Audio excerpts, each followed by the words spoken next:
শ্রদ্ধা নিবেদন করবেন এবং কিছু সময় যেভাবে সাধারণত 1 মিনিট নীরবতা পালন করেন তিনি এখানে নীরবতা পালন করবেন, শ্রদ্ধা জানাবেন, শ্রদ্ধা জানিয়ে তিনি আবার ফিরে যাবেন। যেহেতু তার বিকেলে এখানে আসার কথা ছিল, কিন্তু প্রবল জনতার স্রোতের কারণে তিনি জিয়া উদ্যান থেকে সময় মতো বেরোতে পারেননি এবং পুরো রাস্তায় মানুষের যে একটা ঢল নেমেছিল, প্রায় 18 বছর পর তাদের প্রিয় নেতাকে এক পলক দেখতে পাওয়া, তাকে একবার নিজের চোখে দেখা, যাকে সারা জীবন বর্তমান প্রজন্ম যারা রয়েছে তারা মোটামুটি তাদের জীবন যতদিন গেছে তারা কিন্তু শুধু সামাজিক যোগাযোগ মাধ্যমে তাকে দেখে এসেছেন, তার কথা শুনে এসেছেন। একবার নিজের চোখে কাছ থেকে দেখা, একটি পলকের জন্য দেখার জন্য তারা যেভাবে রাস্তায় দাঁড়িয়েছিলেন, তার আসতে অনেক দেরি হয়েছে, যার ফলে সূর্যাস্তের আগেই তার পক্ষ থেকে বিএনপির দলের প্রতিনিধি দল এখানে ফুল দিয়ে শ্রদ্ধা জানায়। কিন্তু তিনি এসেছেন আজকে, তিনি জনতার জন্য এসেছেন। তিনি আসলে 71 সালের মুক্তিযুদ্ধে যারা আত্মত্যাগ দিয়েছেন, যারা বলিদান দিয়েছেন, তাদের প্রতি শ্রদ্ধা জানাতে তিনি এসেছেন। প্রথমে তিনি তার বাবার মাজারে শ্রদ্ধা নিবেদন করেছেন এবং পরবর্তীতে তিনি এসেছেন 1971 সালের মুক্তিযুদ্ধে যারা বলিদান দিলেন তাদেরকে শ্রদ্ধা জানাতে, অর্থাৎ যাদের ত্যাগের বিনিময়ে বাংলাদেশ প্রতিষ্ঠিত হয়েছে, যাদের ত্যাগের বিনিময়ে আমরা লাল সবুজের এই বাংলাদেশটি পেয়েছি, সেই লাল সবুজের বাংলাদেশের কারিগরদেরকে শ্রদ্ধা জানাতে তিনি লাল সবুজের গাড়ি বহর নিয়ে গাড়ি করে তিনি এসেছেন এই শহীদদেরকে শ্রদ্ধা জানাতে। এবং তিনি প্রবেশ করেছেন, তার সাথে প্রবেশ করেছেন দলের অন্যান্য নেতা যারা রয়েছেন তারা প্রবেশ করেছেন। তিনি এখানে প্রবেশ করে শ্রদ্ধা জানাচ্ছেন এবং তাকে ঘিরে কিন্তু মানুষের আগ্রহের কখনো কোনো কমতি ছিল না এবং এখনো কোনো কমতি নেই। পুরো রাস্তা জুড়ে তাকে শ্রদ্ধা, তাকে এক পলক দেখার জন্য, তাকে একটু দেখে মনকে শান্তি দেওয়ার জন্য আসলে পুরো রাস্তা জুড়ে কিন্তু মানুষের একটা যে ঢল ছিল গতকাল, আজও ঠিকই একই ঢল রয়েছে। আজ কিন্তু কোনো অংশেই কমতি নেই, লাখ লাখ মানুষ তাকে দেখার জন্য অপেক্ষা করছে। আমরা এর আগে দেখেছি তিনি তার বাবার মাজারে প্রায় 19 বছর পর তার বাবার মাজারে তিনি গিয়ে শ্রদ্ধা নিবেদন করেছেন এবং তিনি এখন এসেছেন সাভারে জাতীয় স্মৃতিসৌধে শ্রদ্ধা নিবেদন করতে এসে তিনি যে পুরো রাস্তা জুড়ে মানুষের ভালোবাসায় সিক্ত হয়েছেন এবং মানুষ তাকে দেখেছেন, তাকে কাছ থেকে দেখেছেন, তাকে তার গাড়ির ভিতর থেকে একটি পলকের জন্য তাকে দেখেছেন এবং মানুষ তাকে নিয়ে যে উচ্ছ্বাস প্রকাশ করেছে তা আসলে ভাষায় প্রকাশ করার মতো না। তিনি এসেছেন শ্রদ্ধা নিবেদন করতে, তিনি শ্রদ্ধা নিবেদন করছেন। আমরা ঘড়ির কাঁটায় দেখেছি তিনি 10টার একেবারে শুরুতেই জাতীয় স্মৃতিসৌধে প্রবেশ করেছেন শ্রদ্ধা নিবেদন করার জন্য এবং তিনি শ্রদ্ধা নিবেদন করছেন। 1 মিনিট নীরবতা পালন করবেন, তারপর তিনি এখান থেকে বেরোবেন। কিন্তু মানুষ যেই ঢল নিয়ে তাকে আসলে দেখার জন্য যে অপেক্ষা করছিল, সেই সময় যাওয়ার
যেই জনগণের জন্য তার বাবা মুক্তিযুদ্ধ করেছেন, যেই জনগণের জন্য তার মা আপসহীন নেত্রী, যেই জনগণের জন্য কখনো কোনোদিন আপোষ করেননি, যিনি জেল খেটেছেন, জেলে থেকেছেন এবং তিনি এখন অসুস্থ রয়েছেন, সেই জনগণের ভালোবাসায় আজ তারেক রহমান সিক্ত হলেন এবং জনগণের ভালোবাসায় তিনি সাড়া দিতে এই পুরো রাস্তা জুড়ে তিনি জনগণের ভালোবাসায় সাড়া দিলেন এবং বাংলাদেশের কারিগরকে, দেশ গড়ার কারিগর যারা ছিলেন, শহীদ মুক্তিযোদ্ধা যারা রয়েছেন, তাদের স্মৃতির জন্য যে স্মৃতিসৌধ নির্মাণ করা হয়েছে সেই স্মৃতিসৌধে তিনি আজ শ্রদ্ধা নিবেদন করতে এসেছেন।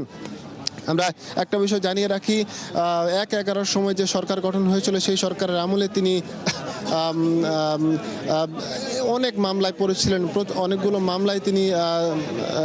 মামলা তার নামে দেওয়া হয়েছিল এবং পরবর্তী যেই ফ্যাসিস্ট সরকার ছিল সেই সরকার তার নামে অনেকগুলো মামলা দেয়। এরপর 2008 সালে তিনি নির্বাসিত জীবনযাপন নেন। চিকিৎসার জন্য যাওয়ার পর তিনি আর কখনো দেশে ফিরতে পারেননি, কিন্তু এবার তিনি দেশে ফিরেছেন। গতকাল মহাসমারোহে তিনি রাজসিকভাবে তিনি দেশে ফিরেছেন। আজ তিনি ঢাকার বাইরে এলেন জাতীয় স্মৃতিসৌধে শ্রদ্ধা নিবেদন করতে, এবং শ্রদ্ধা নিবেদনে আমরা কিন্তু আমরা দেখানোর চেষ্টা করেছি দর্শকদেরকে কতটা ভালোবাসায় তিনি সিক্ত হয়েছেন। সাধারণ মানুষের নেতা কর্মী যারা রয়েছে তাদের ভালোবাসায় তিনি কিভাবে সিক্ত হয়েছেন।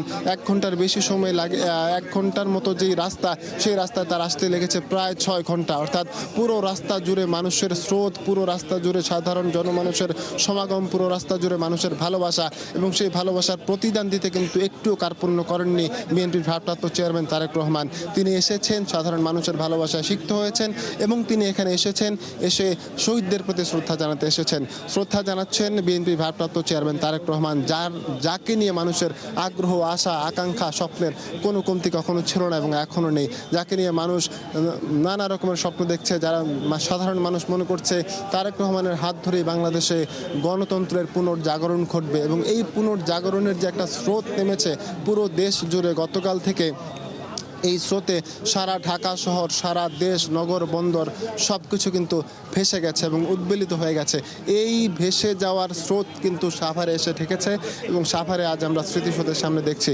আমরা দেখাচ্ছি আমাদের ক্যামেরার মাধ্যমে যে তারেক রহমান যেখানে শ্রদ্ধা নিবেদন করছেন, ঘন কুয়াশা, কিন্তু তিনি সব কিছু উপেক্ষা করে এখানে এসেছেন শহীদদের প্রতি শ্রদ্ধা জানাতে, জাতির বীর সেনানীদের প্রতি শ্রদ্ধা জানাতে, যাদের আত্মত্যাগের বিনিময়ে আজ আমরা এই বাংলাদেশ পেয়েছি, যাদের আত্মত্যাগের বিনিময়ে আমরা এই স্বাধীন বাংলাদেশে নিঃশ্বাস নিতে পারছি, তাদের আত্মত্যাগের প্রতি শ্রদ্ধা জানাতে তারেক রহমান আজকে এসেছেন।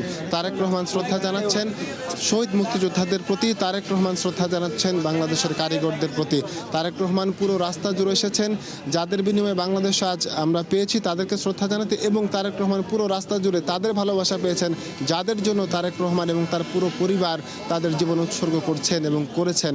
সেই তারেক রহমান এসেছেন, তারেক রহমান শ্রদ্ধা জানাচ্ছেন, এবং তারেক রহমান পুরো রাস্তা জুড়ে গতকাল যেমন, আমরা একটা জিনিস একটু বলতে চাই, গতকাল যেমন তিনি তার স্বাগত সংবর্ধনা অনুষ্ঠানে তিনি ভাষণে বলেছিলেন যে মার্টিন লুথার কিং যেমন বলেছিলেন যে আই হ্যাভ এ ড্রিম, তখন তারেক রহমান বলেছিলেন যে আমার বাংলাদেশের মানুষকে নিয়ে রয়েছে I have a plan and we have a plan. অর্থাৎ পুরো বাংলাদেশ নিয়ে, পুরো বাংলাদেশের মানুষ নিয়ে, পুরো বাংলাদেশের গণতন্ত্রের পুনর্জাগরণের জন্য তারেক রহমানের যে পরিকল্পনা রয়েছে তা শুধু তার একার নয়, তিনি চান এই পরিকল্পনা বাস্তবায়ন করতে পুরো দেশের মানুষকে সাথে নিয়ে তিনি কাজ করতে চান। 17 বছরের বেশি সময় তিনি নির্বাসিত জীবন কাটিয়েছেন, কিন্তু তিনি কখনো এই দেশকে ছাড়া, দেশের কথা ছাড়া তিনি অন্য দ্বিতীয় কোনো কিছু চিন্তা করেননি। তিনি ছিলেন নির্বাসিত জীবন নিয়ে বিদেশে, কিন্তু তিনি তার ধ্যান জ্ঞান সবই ছিল বাংলাদেশে।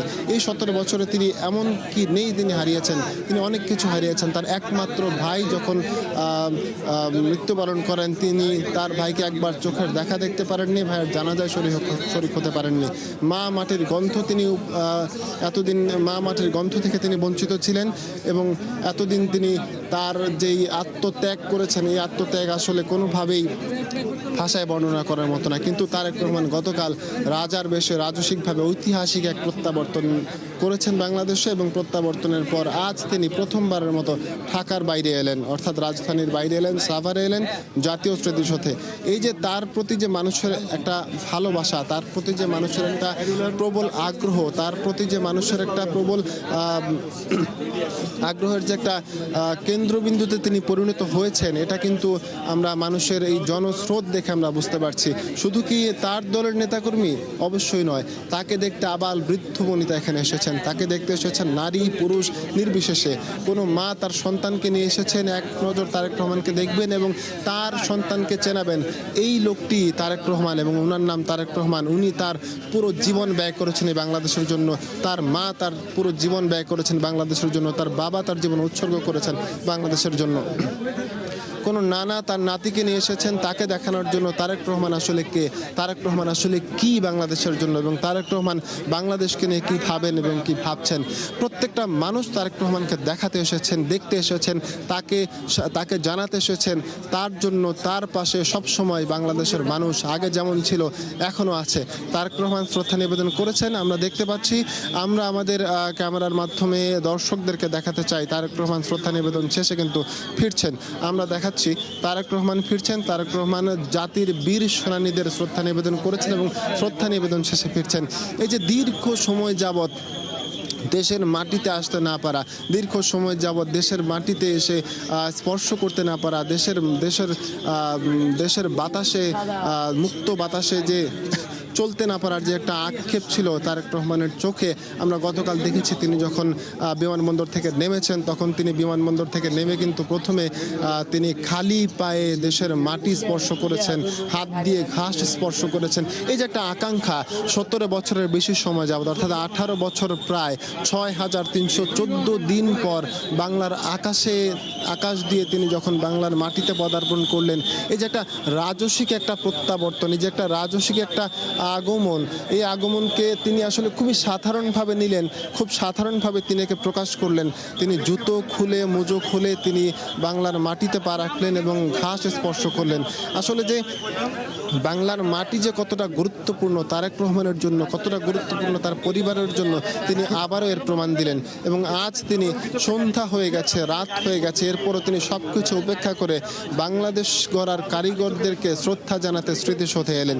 ঘন কুয়াশা, পুরো জায়গা জুড়ে এখানে কুয়াশা রয়েছে, তারপরেও কিন্তু তিনি এখানে এসেছেন এবং সাধারণ মানুষের ভালোবাসা তিনি উপভোগ করেছেন, সাধারণ মানুষের ভালোবাসায় তিনি সিক্ত হয়েছেন।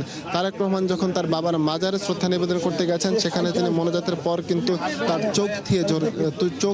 চোখ দিয়ে ঝরেছে অশ্রু, আমরা দেখেছি।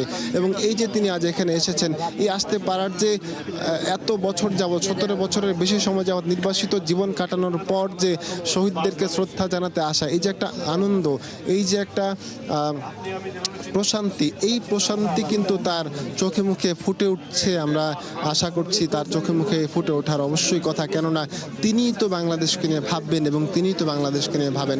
তারেক রহমান স্মৃতিসৌধে এসেছেন, শ্রদ্ধা নিবেদন করেছেন জাতির বীর সেনানীদের প্রতি, এবং জাতির বীর সেনানীরা যেই গণতান্ত্রিক একটি বাংলাদেশের স্বপ্ন দেখেছিল, যেই আপোষহীন বাংলাদেশের স্বপ্ন দেখেছিল, এবং যেই স্বপ্ন তার বাবা দেখেছিলেন, তার মা দেখেছিলেন, সেই স্বপ্ন পূরণেই কিন্তু তারেক রহমানের এই প্রত্যাবর্তন হয়েছে। এবং তারেক রহমান ক্ষমতায় পেলে তিনি যেভাবে বাংলাদেশকে নিয়ে ভাবেন, যেই বাংলাদেশকে গড়তে চান, সেই গড়ার স্বপ্ন নিয়ে কিন্তু তিনি এসেছেন। এবং সাধারণ মানুষ চান তারেক রহমানের হাতেই বাংলাদেশের ভবিষ্যৎ রচিত হোক, এবং তারেক রহমান বাংলাদেশকে নিয়ে যেভাবে ভাবেন, সেই ভাবনার প্রতিদান দিতে কিন্তু পুরো রাস্তা জুড়ে তারেক রহমানকে নিয়ে সারা দেশের মানুষ, পুরো এলাকার মানুষ, পুরো শহরের মানুষ, নগর বন্দরের মানুষ রাস্তায় নেমে এসেছে। সবাই রাস্তায় নেমে তারেক রহমানকে শ্রদ্ধা জানাতে এসেছে। আর তারেক রহমানও হাত নেড়ে নেড়ে বারবার সাধারণ মানুষকে, আবাল বৃদ্ধ বনিতাকে প্রতিদান দিচ্ছেন, তাদের ডাকে সাড়া দিচ্ছেন, তাদেরকে ভালোবাসা প্রদর্শন করছেন। একটি দলের নেতা, একটি দলের সর্বোচ্চ নেতা প্রত্যেকটা মানুষের ডাকে সাড়া দেওয়ার চেষ্টা করছেন, আমরা দেখেছি।